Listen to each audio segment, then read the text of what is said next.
Welcome back to the shop.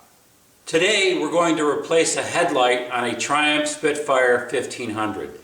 This is a pretty simple job, but there's a couple of tricks that we'll walk through today in order to show you how to easily do this job. The tools you're going to need in order to do the replacement are a small Phillips head screwdriver and a 7/16 socket. You also will need a headlamp, or actually two headlamps because you should replace these in pairs. You'll need the H-6024 size of headlamp, and this is a 7-inch diameter headlamp. There are only two parts to remove in order to take the headlamp out. There is a trim ring and the housing. Now here's the trick. The housing has has 3 bolts in it that need to be removed. One of them you can see from on the underside of the hood, and that's at the bottom. But there's also 2 bolts that need to be removed that are blind. They're hard or very hard to see from underneath the hood.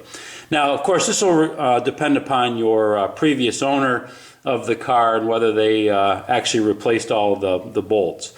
The other part of this is the bolts that go into the housing. There are 2 different lengths. The holes that are inside, the tapped holes that are inside the housing are different depths. The one on the bottom is shorter, and the other 2 on the sides. One is actually a through hole, as you can see in this view here. So the length doesn't matter, and the one on the outside of the housing is a little bit deeper. So just be careful of keeping track of which bolts that you have and where they go. So let's do the installation, which is actually the reverse of the removal. Okay, so now we will install the headlamp into the socket. One thing you want to make sure that you do before you do the installation is to spread some dielectric grease onto the connectors. That will inhibit corrosion during the lifetime of this headlamp in its use. Now, the way the headlamp is oriented, there are 3 slots in the headlamp socket, or the housing, and those will line up with some tabs on the outside of the bulb. There are 3 tabs in the back of the headlamp, and the horizontal tab will go on the top.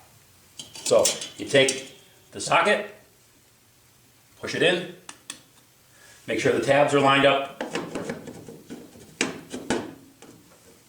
there, and then you take the trim ring that holds the headlamp in and line them up. Okay, now you take the screws and screw them in with your Phillips head screwdriver.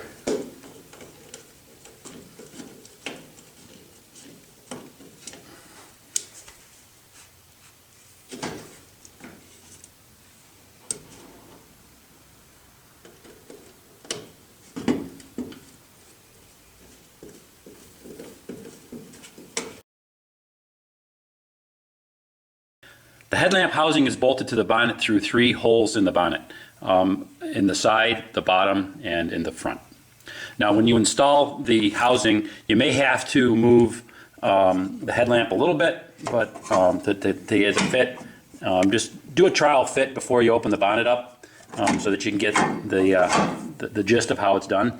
All right, so also another important point when you're lining this up, make sure that the adjustment points to be able to aim your headlamp are visible with the housing, both at the top and over at the side. So just do the trial fit before you open the bonnet up and bolt it all together. Okay, so now we're going to lift the bonnet up, and I will install the housing from that standpoint.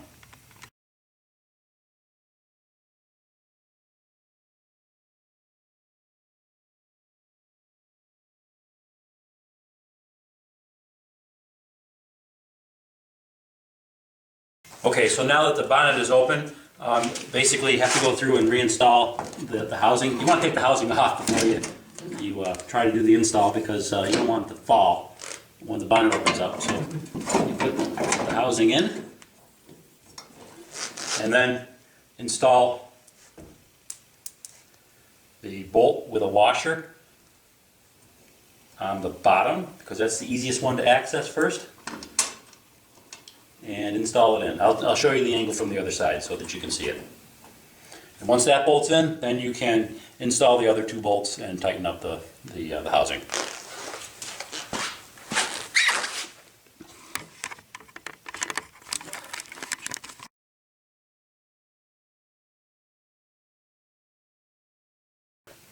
Okay, here's the view from the other side. I've got the housing inside, or seated in the bonnet. You can see the hole here and on the bonnet, and the tapped hole on the housing. Just insert the screw. Make sure you're using a washer because the hole is oversized to allow for some adjustment. Okay, once you get it hand tight, then you can install the other two bolts in the bonnet into the housing. And what you'll find is it's not easy to see. We've got one bolt that needs to go. It's very difficult to show the installation of the other two bolts using a camera. All I can tell you is that you're going to have to reach up inside the bonnet in order to reach the other two bolts. Good luck with that, and I hope you've enjoyed this video.